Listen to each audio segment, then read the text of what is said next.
Now that both the children were a little older, Stella was 5 and Connor 3, it was easier to keep them busy, but still the days felt very long. She prayed, sometimes that was the closest word for it, for her husband, Brian, to not work late.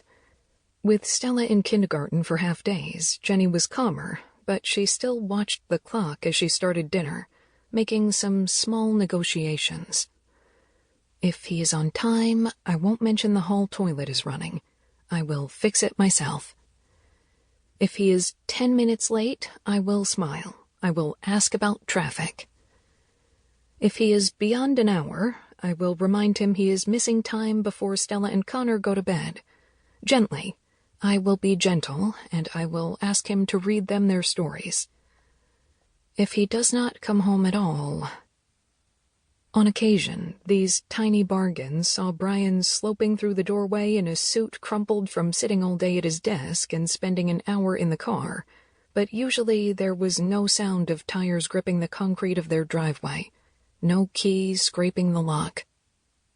In those loops when he did not arrive at all, she felt ragged and worn out, but mostly frustrated, and she didn't see how going back to work would change anything.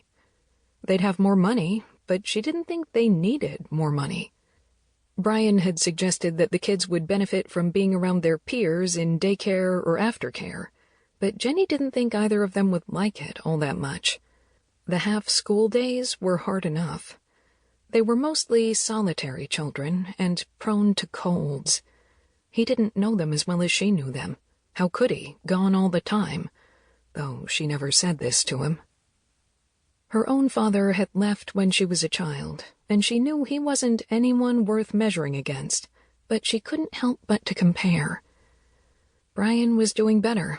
At least he provided.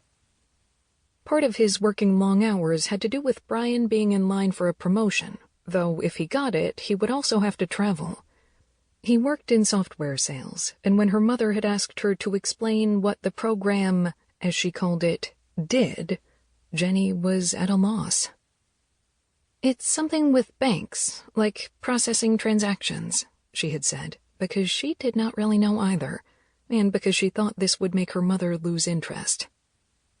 Jenny did not feel good about the prospect of a travel schedule for Brian, when the stretch of highway between home and office already seemed longer than a transcontinental flight. She wondered what it would be like when he had a real reason to be gone.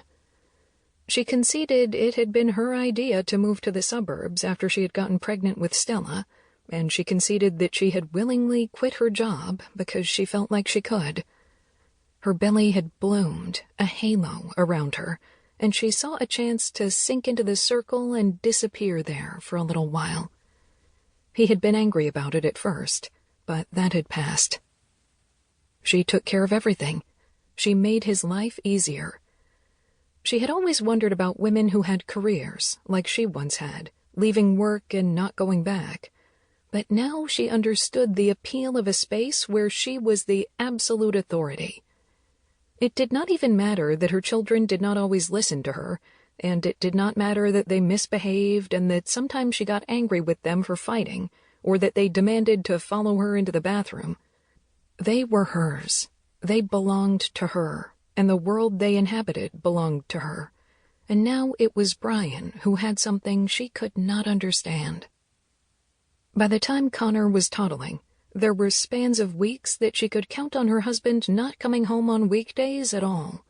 And in these times she tried calling him at work in the day, and the administrative assistant sent her to his voicemail. She called his cell direct, and he would not answer, and she would be angry because at home he was always on his phone, or checking for the red blinking lights that meant he had a message, sprinting across the house if he had left the mobile on a countertop out of immediate reach. Sometimes at dinner she would ask him to put it away, and sometimes she would be talking and he would look down at the screen, and she would just stop and wait for him to finish what he was doing as he scrolled or typed or frowned.